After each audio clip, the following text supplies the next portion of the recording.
Dari dulu itu gue selalu penasaran kenapa orang itu beda-beda. Akhirnya bisa dapet tuh, oh alasannya ini kenapa sih teman gue yang ini akhirnya jadi pendiam banget, atau akhirnya teman gue jadi yang tertutup banget. Tapi kalau psikologi kan kita ngebahas orang dari sisi kejiwaannya, dari mentalnya.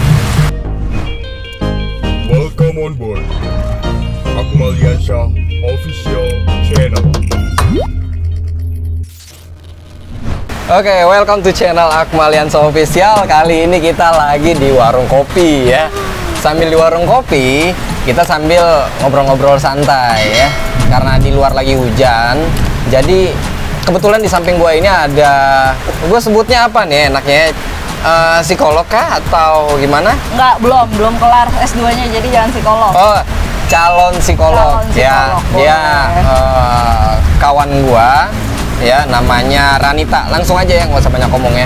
Oke, Ranita, gue mau nanya-nanya nih ya. Kebetulan di channel gue ini segmennya adalah psikologi sama edukasi dan hobi.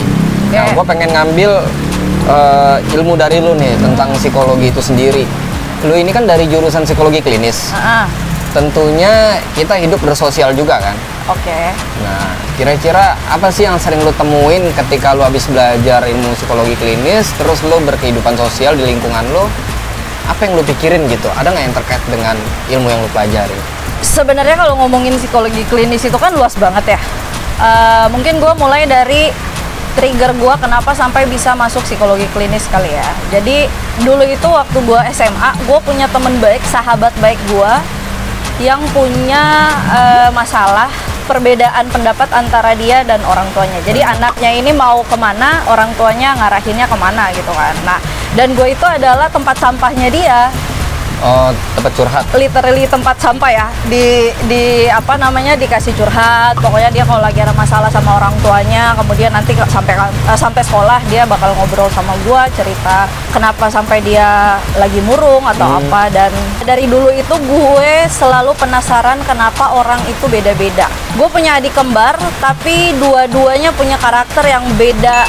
Bedanya tuh bisa dibilang 180 derajat. Padahal kalau mau dibilang ya, kalau anak kembar tuh kan satu rahim, lahirnya juga cuman beda menit mungkin, tapi kenapa bisa beda gitu? Kalau manusia kayak gua sama lu beda ya emang beda karena kita berasal dari rahim yang beda gitu kan. Nah. Cuman kalau anak kembar tuh kenapa gitu? Dan gua tuh selalu penasaran kenapa sampai sedemikian. Nah, balik lagi ke cerita gue yang awal, teman gue ini, dia itu punya kesenangan untuk bidang seni. Jadi dia tuh pengen jadi arsitek atau pokoknya kuliah di jurusan DKV gitu. Orang tuanya pengen dia lebih diarahin untuk jadi ASN atau PNS gitu. Satu waktu di...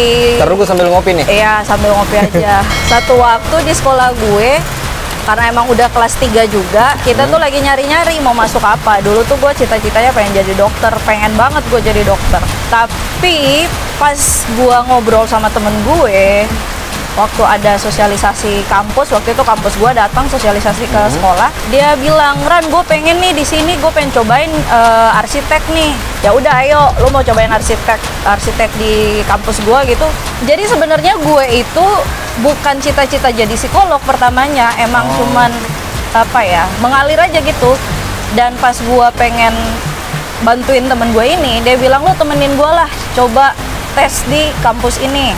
Ya udah. Itu cerita lu asal muasal sebelum ngambil psikologi? Sebelum ngambil psikologi, gue sama sekali bukan nggak punya ketertarikan, tapi karena memang dari awal orientasi gue masih pengen jadi dokter, jadi gue mikirnya ya gue tujuannya untuk jadi dokter gitu ya, sama-sama menyelamatkan orang ya. Cuman kalau dokter kan dari sisi medisnya, dari sisi fisiklinya ya.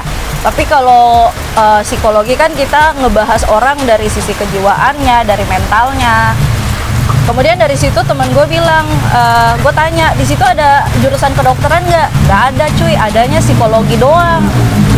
Terus gimana dong? Masa gue ngetesnya psikologi? Nggak apa-apa, itu kan masih ada hubungannya sama kedokteran. Nggak apa-apa lah, ntar kalau jadi psikolog, gue curhat sama lu lebih plong, lebih luas. Gue pikir ya udahlah, karena gue pengen coba temenin dan bantuin temen gue ini, masuklah gue ke psikologi. Belajarlah psikologi, dan ternyata gue suka sama bidang ini karena keraguan gue, kemudian semua pertanyaan-pertanyaan gue tuh terjawab ketika gue belajar psikologi. Gue bisa tahu ternyata orang itu punya banyak sekali beda kepala, beda isi, beda cara pikir, beda mentalnya juga. Apa sih yang sering lo temuin pas lagi pulang kampus gitu, atau lagi habis magang atau koas di rumah sakit jiwa? Lo nemuin apa nggak yang habis lo pelajarin di kampus, di dalam rumah, atau teman-teman lo yang lo sering temuin gitu loh, terkait dengan ilmu akademisi lo? Oke. Iya. Yang sering banget gue temuin itu mulai dari lingkungan terkecil gue ya, which is itu keluarga gitu. Kalau di keluarga gue, kayak yang tadi gue mention di awal, gue punya adik kembar dan gue udah bisa tahu, oh kenapa ya, oh ternyata ini alasannya kenapa adik gue yang lebih, yang si kakak nih kenapa kecenderungannya ke arah yang kiri, tapi yang adiknya ke kanan misalnya kayak gitu. Kemudian gue coba terapin ke teman-teman gue udah mulai secara perlahan ketika gue ngobrol sama orang, entah kenapa tapi trigger yang masuk ke gue itu pasti gue udah bisa nangkep, dan gue udah bisa, kalau orang awam bilangnya kita nerawang, padahal mah kita nggak nerawang orang, kita mah bukan peramal gitu ya, cuman ya kita bisa secara tidak langsung kita bisa punya, karena kita udah punya dasar juga, kita udah bisa tahu nih apa yang menyebabkan seseorang itu kecenderungannya ke arah A atau ke arah B atau ke arah C gitu. Dan sering banget gue terapin itu kepada teman-teman gue yang bermasalah, mungkin itu di pergaulan dia jadi ada yang cenderung diem banget, ada yang cenderung berkoar banget. Gue suka nyari tahu, bukan nyari tahu bener-bener kayak kepoin atau apa, cuman ya gue suka nyambungin aja dari cerita mereka tentang keluarga mereka, tentang lingkungan di mana mereka ditumbuhkan atau dibesarkan gitu kan.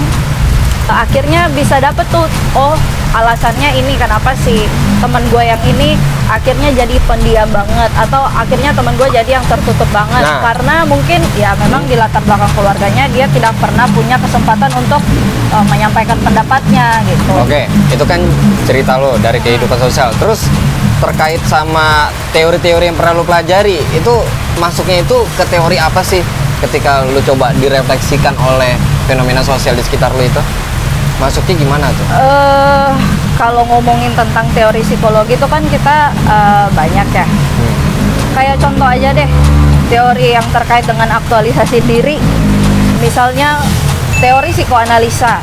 Kalau teori psikoanalisis itu kan kita mengetahui kecenderungan atau bagaimana seseorang itu bisa terbentuk jadi manusia dewasa yang seperti kondisinya dia sekarang. Itu kan pasti dipengaruhi oleh latar belakang dari kehidupan di keluarganya, di mana tempat dia dilahirkan, bagaimana kondisi keluarganya dia, bagaimana hubungannya dia dengan orang tua, dengan adik kakak, dengan lingkungan keluarga besar yang lain. Oh berarti kemudian, saling terkait semuanya. betul, ya. Iya. Terus pemecahannya seperti apa tuh? Tadi kan ada masalah terhubung dengan ikatan keluarga, gitu kan. Nah di situ kan ada masalah, berarti ada solusi nih untuk bisa menormalkan si subjek yang tadi diceritakan. Oke. Nah, metode apa sih yang biasa dipakai dalam penyembuhan atau penyelesaian masalah yang tadi lu ceritain tadi? Oke. Biasanya itu kalau di dunia psikologi mungkin kita lebih mengenalnya dengan ada namanya katarsis ya. Kalau kalian punya temen yang suka curhat ke kalian, itu di dalam psikologi kita sebutnya katarsis. Jadi dia akan mengeluarkan unek-uneknya dia kepada orang yang menurut dia bisa dipercaya dan bisa membantu untuk memberikan solusi. Nah, paling sering adalah ya metode katarsis itu, karena kita sebagai calon psikolog ketika ada teman kita yang datang katarsis ke kita, curhat ke kita, tidak serta-merta kita memberikan jalan keluar terus udah langsung kelar masalahnya, nggak gitu juga. Psikolog bukan Tuhan ya yang bisa langsung menyelesaikan semua permasalahan lu gitu. Cuman ketika lu ngobrol dengan teman-teman lu yang calon psikolog, di situ mereka bisa ngarahin ke kalian gitu, apa yang menjadi alasan utama atau triggernya, apa yang mendasari sampai kalian itu terbentuk seperti ini. Kayak gue punya satu contoh kasus. Temen gue itu tipenya introvert, bisa dibilang dia introvert, dan dia itu adalah tipe orang yang kalau mau cerita, kalau dia mau bagi ke teman-temannya yang lain, yang dibagi itu cuman yang enak-enak. Dia lagi senengnya dia bagi, tapi ketika dia punya masalah, enggak, dia akan keep sendiri.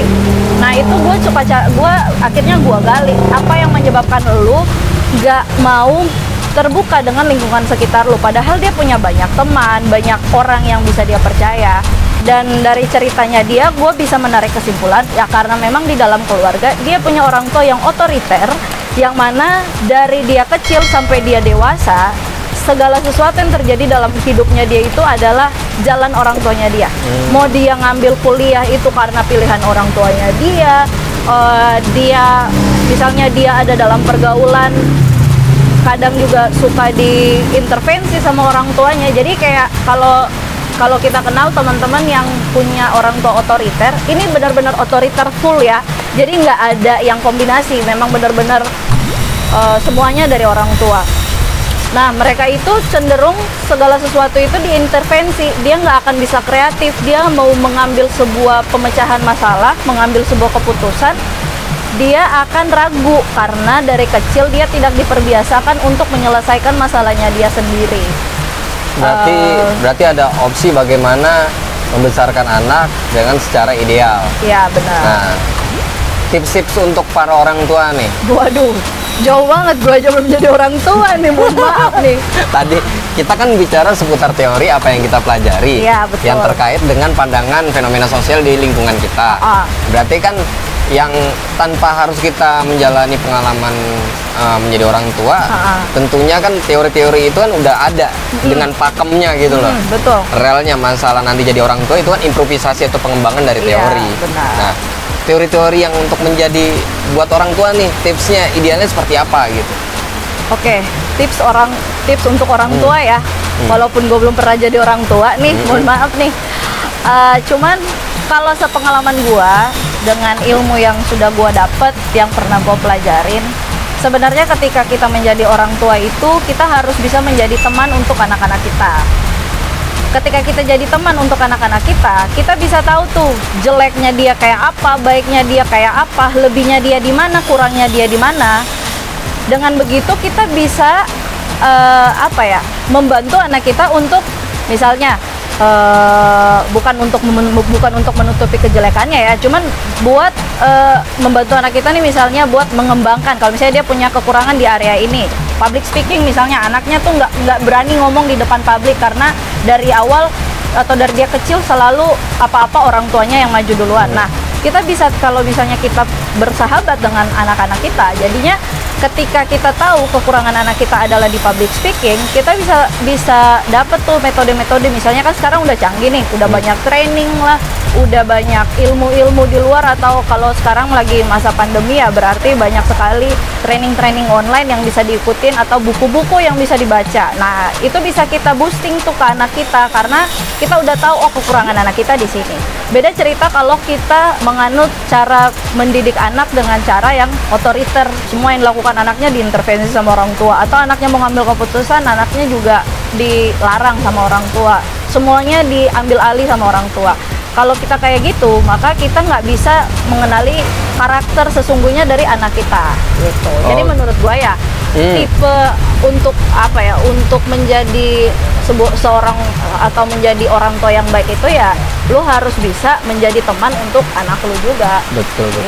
Gue sepakat dengan apa yang lu sampaikan tadi, bahwa ya seperti itu ya, untuk menjadi orang tua dengan pola ideal dalam membesarkan anak agar tidak tertutup si anak mengemban beban sendiri. Betul. Ya. Nah, dari gue gitu aja, singkat cerita pengalaman Ranita calon psikolog. Oke, nanti kita lanjut lagi. Thank you. Welcome to channel Akmaliansa Official. Jangan lupa subscribe, like, and comment. Bye. Jangan lupa subscribe channel Akmaliansa Official. Hidupkan tanda lonceng untuk terus mendapatkan update. Support kami dengan memberikan like dan komen ya. Kami akan terus menghadirkan konten seputar psikologi, hobi, dan edukasi untuk Anda setiap pekannya. Terima kasih.